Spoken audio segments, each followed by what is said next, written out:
إن الحمد لله نحمده ونستعينه ونستهديه ونعوذ بالله من شرور أنفسنا وسيئات أعمالنا من يهديه الله فهو المهتدي ومن يضلل فلا هادي له وأشهد أن لا إله إلا الله وحده لا شريك له وأشهد أن محمدا عبده ورسوله الحمد لله القائل في كتابه العزيز بسم الله الرحمن الرحيم سبحان الذي أسرى بعبده ليلا من المسجد الحرام إلى المسجد الأقصى الذي باركنا حوله لنريه من آياتنا إنه هو السميع البصير وأزكى صلوات الله وتسليماته الزاكية المباركة على معلم الناس الخير وهادي البشرية إلى رشد وداء الخلق إلى الحق ومخرج الناس من الظلمات إلى النور اللهم صل وسلم وبارك عليه كلما ذكره الذاكرون وغفل عن ذكره الغافلون وصل عليه في الأولين والآخرين وعلى آله وصحبه وتابعين لهم بإحسان إلى يوم الدين وبعد الحمد لله أمبي على فو أمبي على بركة أمبي على ودمالون aka nema ulan ka nema mun nat se ka jate ka ban ambe ala tano ala miye ambuyeni siramaya ye aklani ko ankela adamadenya kono ayanke haklima ye o haklima kono na nema la ama ni kanaya ye no ye kan bla silawla soyere maka ambe ala deli sirani ala kan sabati akan ala tanoni kɔfɛ an bɛ sɔli kira ni a so donko sanumaw kan ni a nɔminabaga ɲuman bɛɛ fo ka taa se alikiyama wulilo ma an ka bi kutuba o bɛ borila an filɛ karoba min kɔnɔ n'a ye rajaba karo ye jumajan tɛmɛni an tun kumana rajaba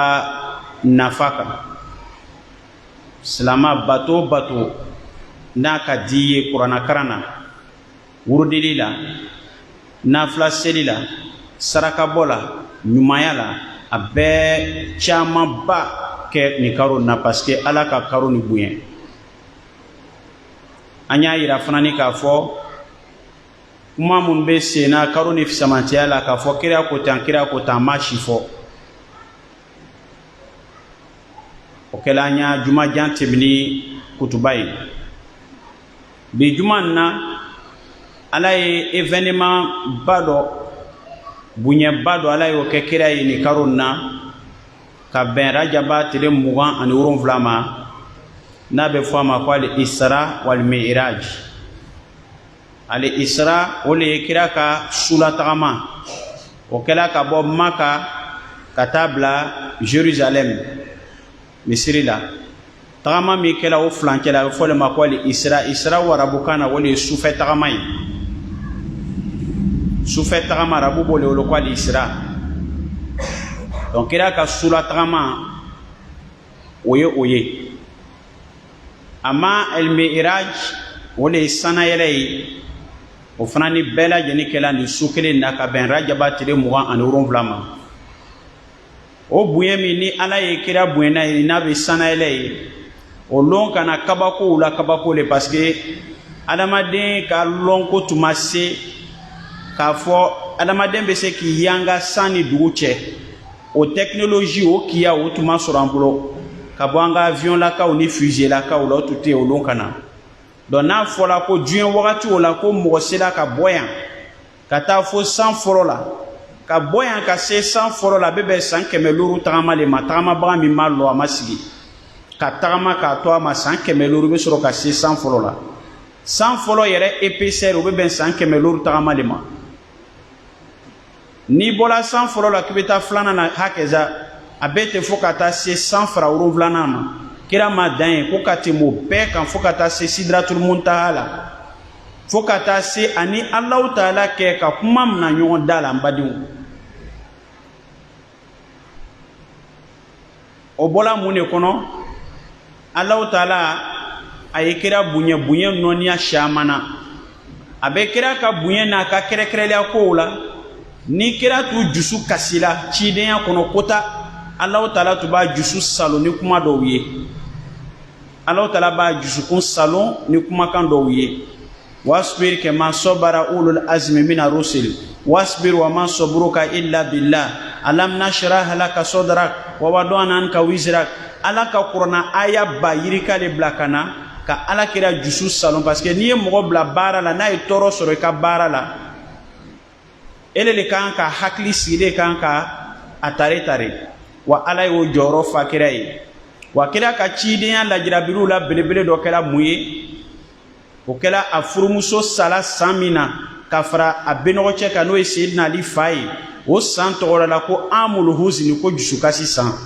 o jusukasi san o le gwɛlɛyala kira ma ka tɛmɛ san bɛɛ kan a borila a taara tɔyifakaw k'a gwɛn k'a bon k'a lakɔsigi k'a neni k'a dɔgɔya dɔgɔyama bɛɛ la wagati tɛ an tɛ se ka don bɛɛ la kira jigi tigɛbagatɔ kɔsigi ka na se Maka o bɛnna Rajaba le ma Allahu Taala ye sanayɛlɛ kɛ ni kira ye parce que dɔgɔyama min y'a sɔrɔ ala ye jangata kun don a la kira n'i b'a fɛ minnu k'i tɔɔrɔ an b'o jangata an b'o halaki mais ala kira ko n bɛ min ɲini fɛ ala faw de kafiriyala ma den bɔw la den minnu b'i le ala kelen ɲɛ u b'i le ala kelen pe bato kira ye waladaba le d'a ma an dun n'a kɛla an na dɔrɔn a tɛ ban n'an ye ko min mana a tɛ ban rankini kɔrɔkɔrɔ bɛ dɔw kɔnɔ n'i y'a wagati yɛrɛ filɛ ale yɛrɛ hinɛ bɛ don i la mais ni doni banni tu vas évoluer puis ni doni sugu nin bɛ ko i bɛ taa min ala hakili ɲuman d'a ma silama kan ka sabari silama kan ka yafa surtout ni se dili ma tuma o tuma i baara fɔlɔ ye min ye k'ala barika la o de ye ka yafa donc ala kɛra yafa la a kɔsigi ma k'ala y'a bonya ni sanayɛlɛ ye a kɛra dimanche sufɛ ka dugusa gbɛ tɛnɛn na a kɛra dimanche sufɛ ka dugusa gbɛ tɛnɛn na ka bɛn Rajaba karo ma tile 21 Jibrila nana kira ko sɔrɔ salam ni buraku ye bigan façon dɔ ye Allahu Taala ka dali la n'i ye a kun ye i b'a ye adamadenya sagura la mais a forme tɔw ye comme fali walima so mais gama b'a la fana a bɛ pan o buraku Jibrila nana n'o ye kana kira sigi a yɛrɛ ɲɛfɛ ka yɛlɛ ni kira ye a ye kira ta Maka su o la kana n'a ye Baitul Maqdis la ka bɔ Maka kana Baitul Maqdis la bɛɛ t'a jɛn kilo 1000 na parce que Maka ni Madina cɛ o ye kilo 500 ka bɔ Madina ka Baitul Maqdis ma sɔrɔ n'a ma cɛya o ye a tɛ jugo dugu ma donc presque kilo 1000 Jibrila ni kira o de bori o su o la kana se Baitul Maqdis la o sela ye ala ye nabi ɲuman bɛɛ ni fara ɲɔgɔn kan ni misiri barikama na parce que hɔrɔma misiri 3 o de b'an fɛ silamaya la mɔgɔ bɛ don ni siri ka misiri minnu kɛrɛ sɛgɛrɛ a fɔlɔ o le ye alikaba ye a filanan o le ye kira ka misiri a sabanan o le ye Baitul Maqdis ye o tuma na ala kira sɔrɔ salama ni Jibrila sela ye ala ye nabi ɲuman 124 ciden 313 mugan loru mun ko fɔla kuranna kɔnɔ ulul azmi loru o bɛɛ fara ni ɲɔgɔn kan Allahu Taala y'o bɛɛ la ka fɔ mɔgɔ nabi ɲuman 124 o bɛɛ ɲɔgɔn sɔrɔ misiri kɔnɔ ye o diɲɛna ko kira ka k'o ka alimami ye mais min bɛ nin ko kabako yɔrɔ ye c'est que kira o lon kana a bɛ adamadenya kiti la a bɛ farisogoya kiti la parce que n'i bɛ ɲɛnɛma ye farisogo b'i la ni b'i la a bɛ f'u ma k'i bɛ ɲɛnɛmaya la mais ni bɔla farisogo la dɔrɔn i bilala suw ka kiti la i bilala ɲɛnɛmaya gbɛrɛ kiti de la nabi ɲumanw an fa minnu sala an baden minnu sala olu b'o o kiti de la mais kira tola ɲɛnɛmaya kiti la ka composer ni suw ye o ye kabako ka kabako dɔ ye mun kosɔn ile t'i fa ye i fa min fatula munna i t'i ba ye i yelɔgɔ b'ale la ale bɛ se k'i le ye mais ile t'a ye a b'a kun lɔn wa an bɛ farisogoya kiti de la olu bɛ ni ka kiti de la donc an tɛ se ka ɲɔgɔn ye cogo si la mais tumana min na n'an sala dɔrɔn an bɛ suw ye saya fitini an fɛn fɛn bɛ yan bɛɛ b'o kɛ tile en 24 heures a ka kɛ cogo cogo hali a kɛra heure 1 bɛ saya fitini kɛ o mun ye sunɔgɔ i b'a ye n'i sunɔgɔla kɔrɔ i b'i ka tagabaga kɔrɔw ye i b'i yɛrɛ ye arikiyama ibe mo sanu ye ibe yire la hala gbere wula o tuma na ibe saya fitini ne la do ibe se ko ye mais ni kununa se ko ye ala kira ni nu la ka fula misiri kono o jena ko kira ko la siri bana jibrila ye o tuma na kira ta o islam na o le kela o bara mi kera o kono na ka bo maka kana ye o fole makwali isra sulatagama bana ye mune bena kasi sal miraj kay bo duguma sen kay le sanfɛ jibrila ye kira ta o sila san fɔlɔ la o ye salamu bila mɛlɛkɛw ye ɲininkali kɛ jɔn de jibrila de ni jɔn de ni muhamadu de diɲɛkɛla ma ko a ye na wa ko ala le diɲɛna o ye san dayɛlɛ o ye tɛmina ye o nana se san fɔlɔ la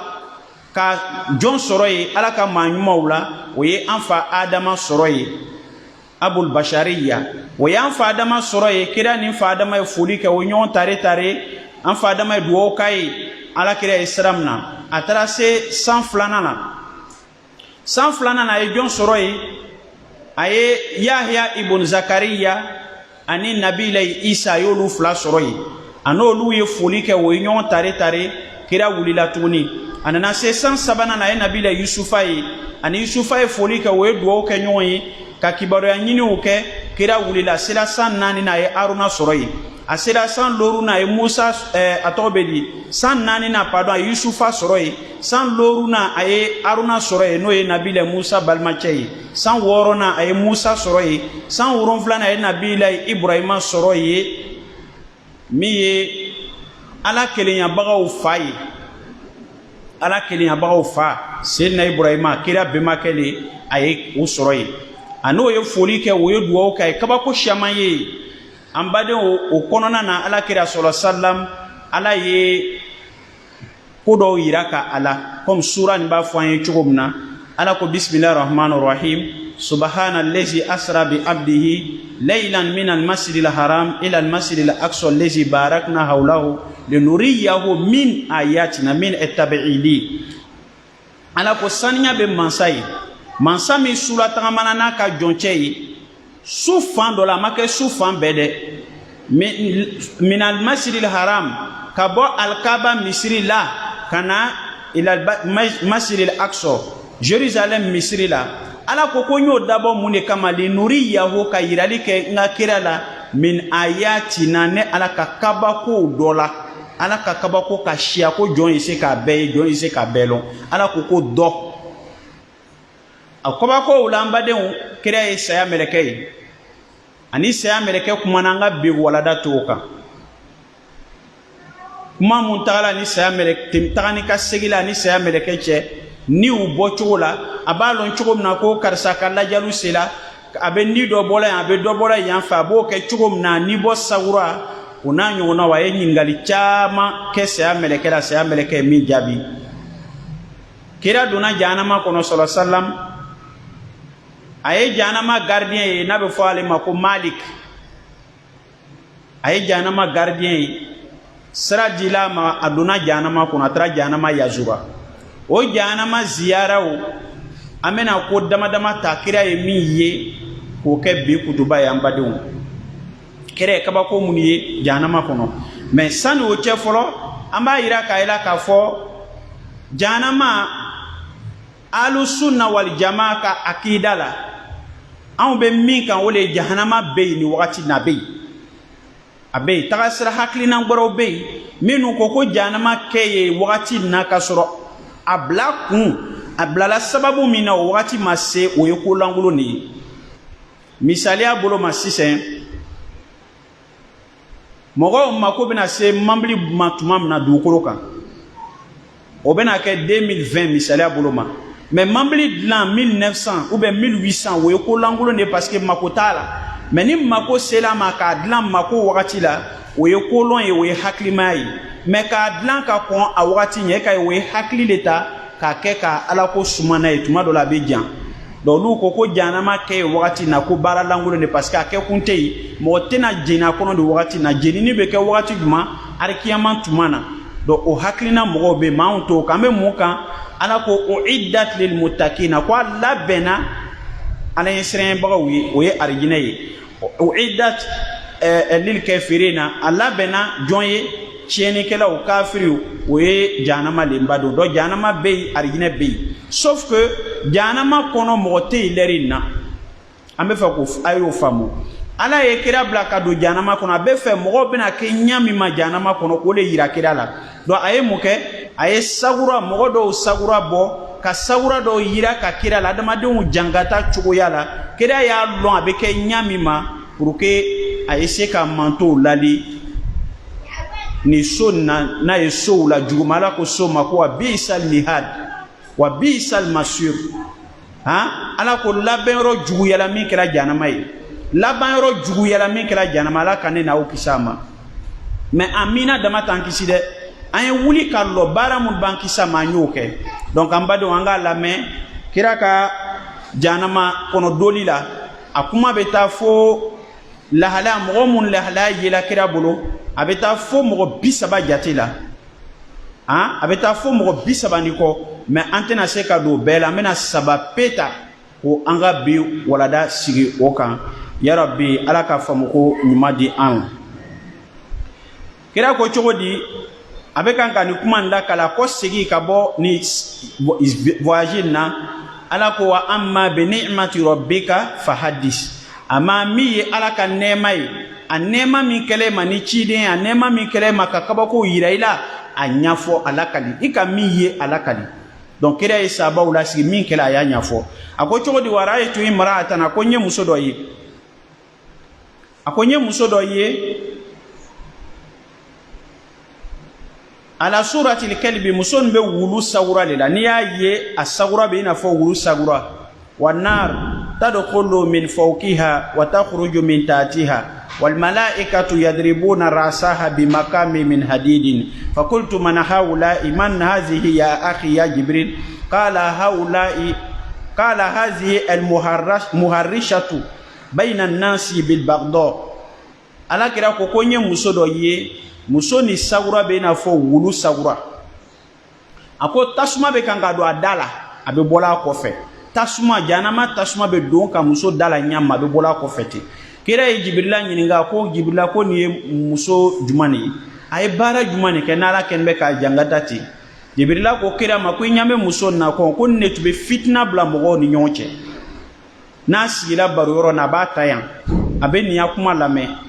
aba yereke ni nyi abe yele ni fabo ma brebre na o kuma kan soro abe o tabita lakali ni frannier abe badema karsa kuma kan ta kuma mi abaden tolo ma ka do ala kwa ya fo na tolo dona la baden be chien à jamais abe o kuma ta abe wula be to fo baden bre na wallahi sigi nyoma o ka kuma be tate kata lakali nyon ye abe muso ka kuma ta ka yele ma ka fo che ka buya che abe che fana ka kuma ta ba yele ma ba fo muso yi kira ko ko mo mun be ni bara ni na dukuro kande ole doye ni muso ni sadi men be ni bara na nyambe muso na la halayam ne fana be keti na rikema lolo tasuma be duida kono kabanka bo iko fala kan kisi ama kira ko ara ay tu rijalan aflana akonye chedo ye munqalibina ala wujuhihim wa ala zuhurihim suqratun min narin wal malaikati yadribunahum bimakami min hadid fakultu man haula ya akhi ya jibril qala haula ya lutiyatu allazina yatuna zukurana min al alamin Allahu akbar kira ko kwaye chedo wiye ako chenu nu nye yele manaka ko koyi na ya nye shima ba toni ale ko o yele manaka ka nya ya nya yele manaka ka koyi ako janama fara gbulin ole tanbe ka la nunu koka janama kono ka la bugoli ni jangata su beka kira jibrila nyinga ko nuwe joni jibrila ko kirama ako nyame che nugula nunu ye chewule minu tube na o che nyoma ka fo nyoya buluma amba fo mi mako pede male on ko mako jege gorni kira ko che mun be se o che nyoma cho akolu ka lahla betini olu ye nyenema yelema minke ka dali yelema ka damadian su yelema janama kono ala fana mo lu su yelema tini bado ni fitna bayde na folati ambe hakli la no ne koni o tene ka defoi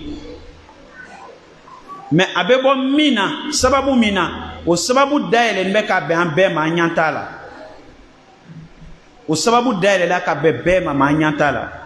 PDA be bo sababu jumane la wole lamon kebalia.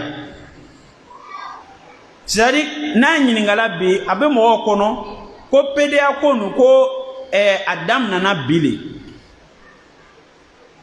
bile non PDA ko e ko korole ngalo Aisha mambese ka ko kalama o kuma te o kofe PDA haklinani a sentimani mogodo ka sentiment suguni nourri depuis Frafina wakati jonaoula. C'est-à-dire dans les années 1900 kasoro Frafina ba nyama 1800 1700 Frafina ba choya la lamon ba nyama dendo be wuli chele ma chenyon le kadaye muso mandaye dendo be wuli muso nyon le kadaye me che mandaye amogo be wuli ti mais ni comme obe société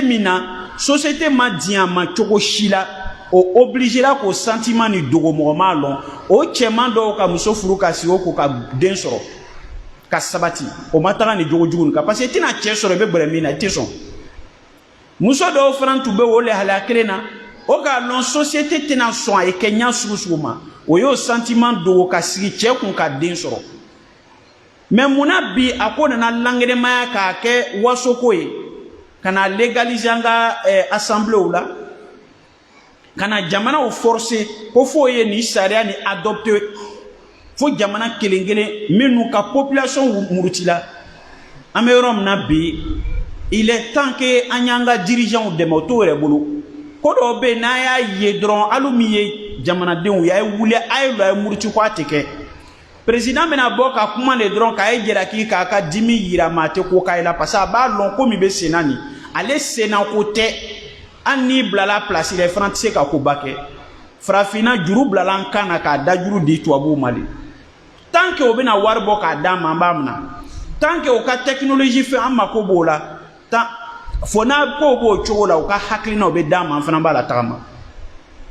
donc ame fe ka munde fo mbadin PDA bonda daile la ka ban bema na manden jogodo na sawalanden che o ka konola la o ka sungru tigela an sawalande muso ka konotala no ka meshido ni produit muna anya lo londo bena na se ate mientuguni ebena men kono ku idenche ka sa ko PDD aba waru cheka na jima abi heji awarla abe lulo kilashi akono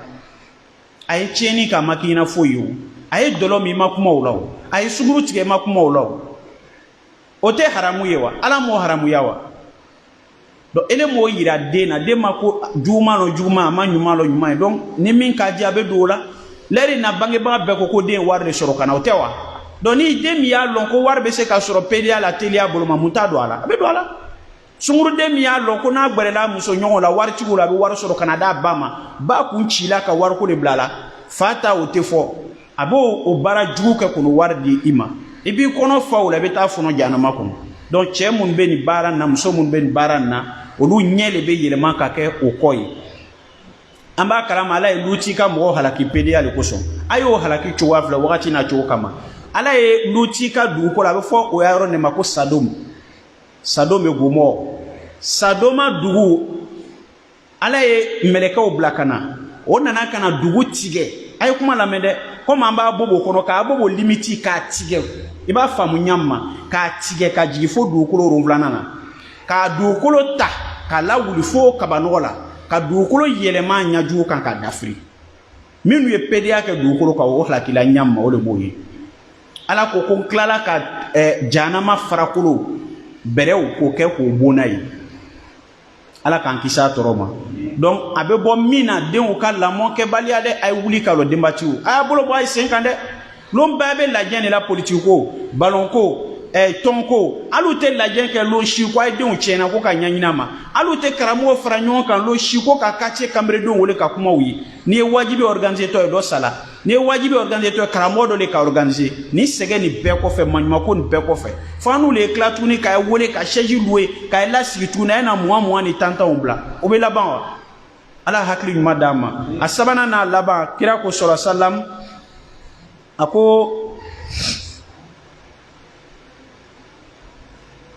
ako ra'aytu rijalan wa nisaan musaffidat bi asfadin min nari wajibauhum قد اسودت والحياة مطوقات بأعناقهن تدلكهم فتؤرى لحومهم ثم يعودون خلقا جديدا فقلت من هؤلاء يا أخي يا جبريل قال هؤلاء الذين يكنزون الذهب والفضة ولا ينفقونها في سبيل الله الله أكبر الله أكبر كلا كوكاي تشدويه أيه مسودويه olu fereke neni juru ye sado sirimeni janama nega joloko yela kan kisama ako o nyada fini be kri nyada sisi ne be ni ya ye ba fo charbon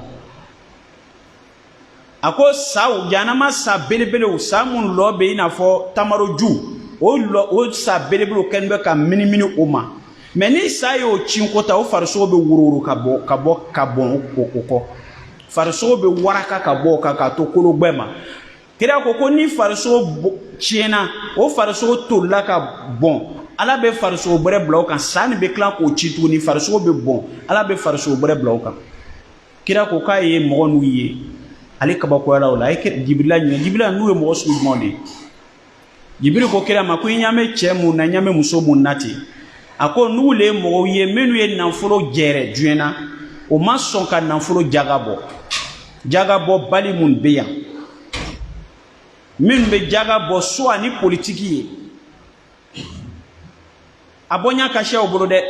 ale nanfolo tigi abaka jaga franyo ka bota ka nanfolo tigi nyodo so ala no franka jagabo wati selo bata ka de o ma olu flanche la fanganda be sala kongo la makotola we jagabo la nu ka jagabo cho ya doyi walma aka jaga bena 500,000 ma kambre de nyinema do fle quartier la obe ni ta ya di kramo do ma ere madde ma ka dina ko la abe 500,000 otaka mo francho korba la lorana obe ababla bla envilo kono wa flafla e tandi karsa ma ko nga jagale tandi karsa ma ko nga jagale ni mi ta chiala wa lor le be 30 la mo che ale be wa keme bo akun ka di mo ma adama de kelempe ma ko tinya war ma to ale ku adila minu frama ma fe nyoma Iwa fladi chokoroba ma ko ika jagali mais ma foinya aseka marobrosa aseka ko shike peta abono lon koni nansongo la timabana jagalo nana ko chuma jiba do menu bana we aflanai asabana menu yere tabo ere kira ko menu tabo ay lahla betini janama kono ikan na fulala bo ke saye ka minima na fulo ne beta ki jeni qur'ana fran kan fo الذين يكنزون الذهب والفضة ولا ينفقون في سبيل الله فبشرهم بعذاب أليم يوم يهما عليها في النار جهنم فتقوى بها جباههم وجنوبهم وظهورهم هذا ما كنتم لأنفسكم فذوقوا العذاب بما كنتم تكنزون أقول قولي هذا واستغفر الله لي ولكم ولسائر المسلمين من كل ذنب فاستغفروه إنه هو الغفور الرحيم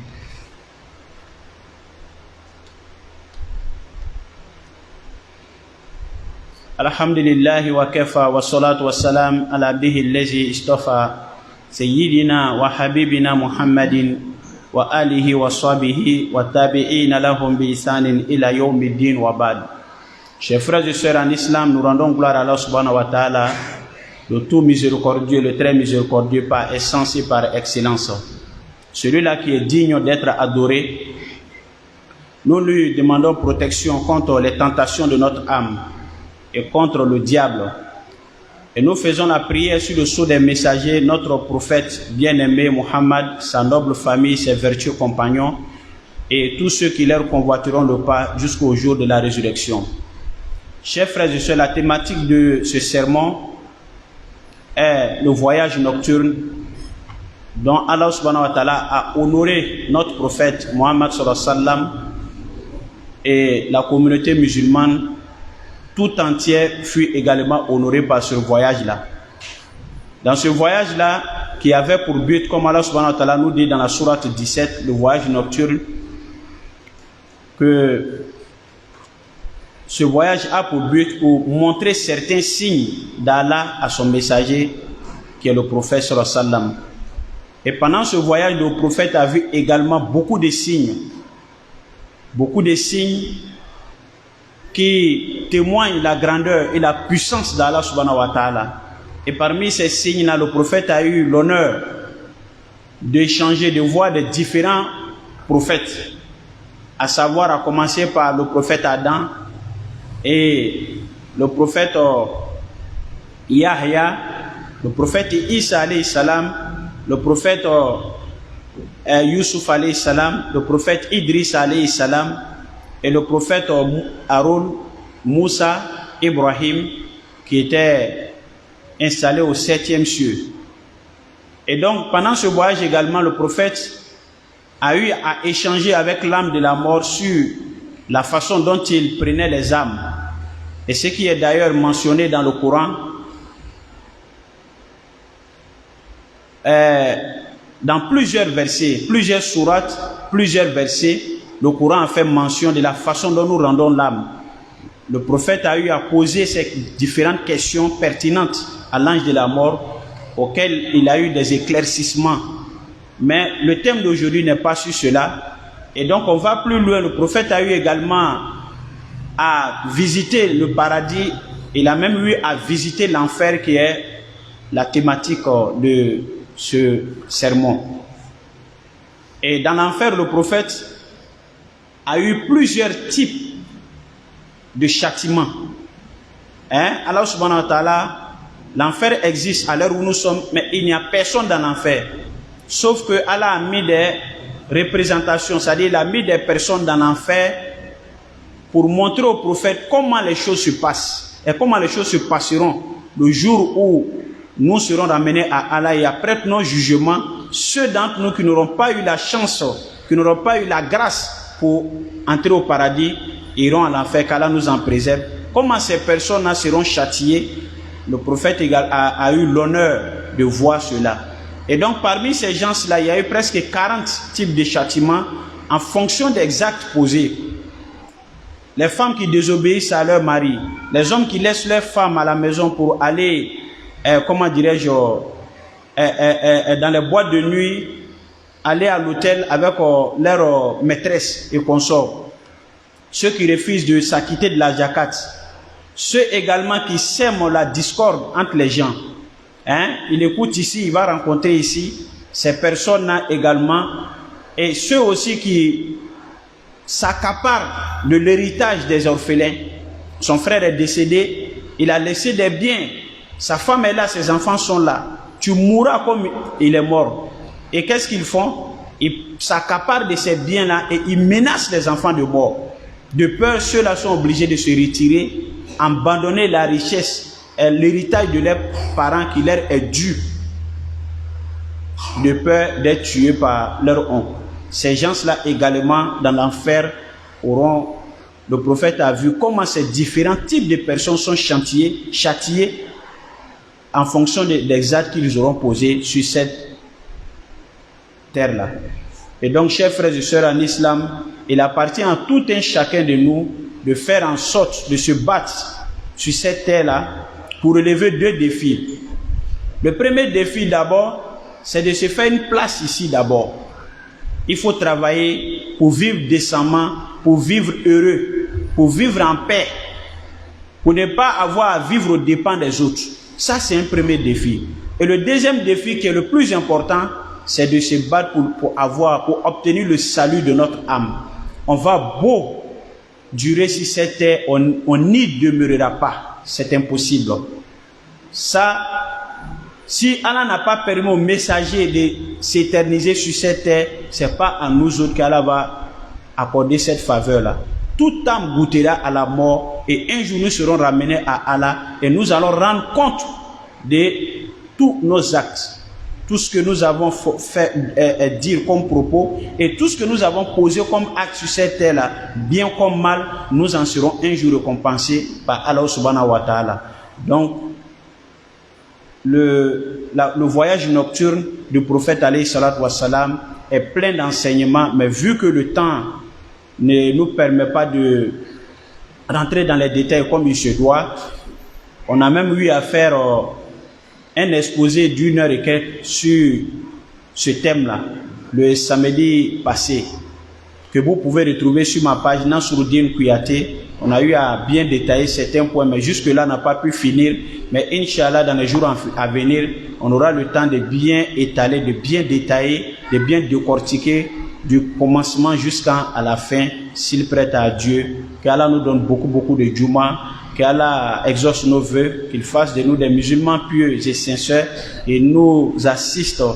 dans notre vie sur cette terre, qu'il nous donne une bonne fin à tous. Allahumma izza al-islam wal muslimin wa azilla shirka wal mushrikin wa dammir al-kufra wal kafirin wa dammir a'da'ad wa kun lana wa la takun alayna wa ansurna wa la tansur alayna warfa'na wa la tuzilna wa akrimna wa la tuhinna bimannika wa judika wa karamika ya akramal akramin ya rabbal alamin. Subhana rabbika rabbil izzati amma yasifun wassalamun alal mursalin wa qumu ila salati yarhamni wa yarhamukumullah.